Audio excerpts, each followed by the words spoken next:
My name's Ben Slotover. I'm a filmmaker and film teacher from London.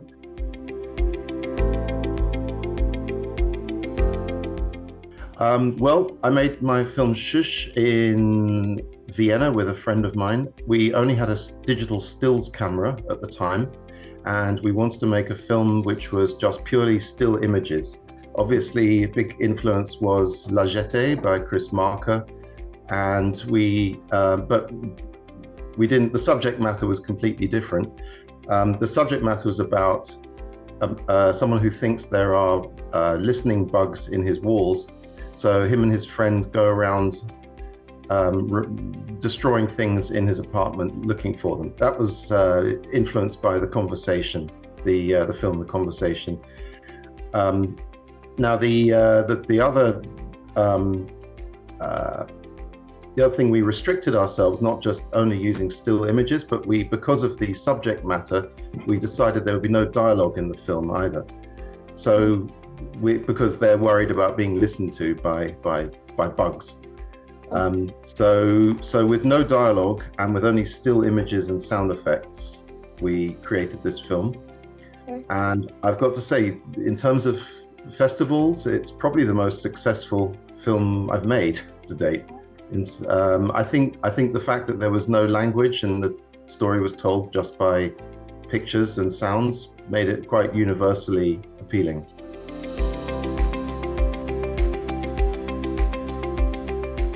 Well, I used a simple Sony digital camera, still images. I edited them on Adobe Premiere, and because each still image can be as long or as short as you like, they're very fun to work with pacing. You can hold a shot for longer if you think it should be longer. It's just a still image. So the pacing and the editing was really where the story was told.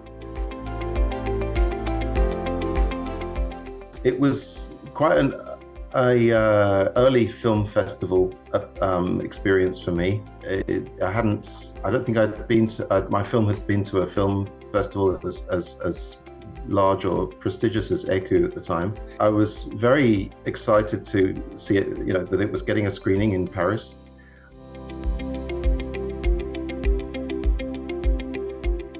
Since that film, I've moved from digital. I went back to film.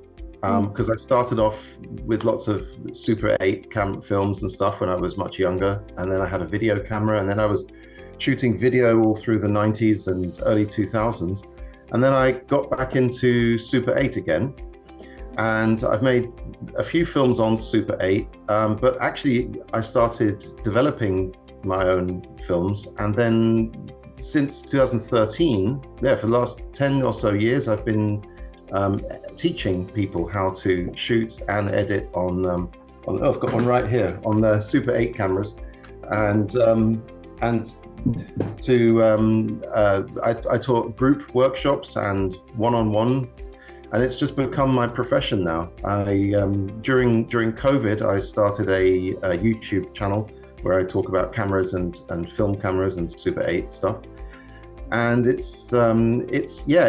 still try and make films when I have time, but my most of the stuff I shoot is with my pupils now. It's called Zero Budget Film School. With film, you're always going to have to spend something, but I show people how to do it as cheaply and as simply as they can at home.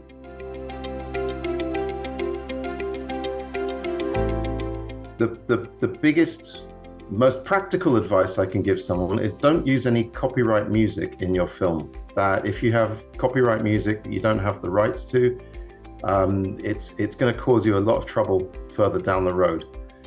Also, I would say make films often, and even if you don't think they're very good, you can still learn from the making of them. Don't spend years trying to make one perfect film. Best to make 100 films that aren't perfect, because that's how you get better. I would say go and look for independent screenings of films, especially short films, festivals, but also film clubs, because I think it's very important to see your film with an audience, with a good picture and sound system, because you can learn a lot technically about your own filmmaking skills. You can meet others, you can network with people, and you can just enjoy other people's films as well. I think you can't make films in a vacuum. I think you need not just collaborators, but just people's honest opinions who are not your friends and family. And I think if you don't have a short film screening or a short film club in wherever you live, then start one. It's become very normal now for everyone to watch their stuff on the internet, but there's really nothing to compare with a real life screening with real life people.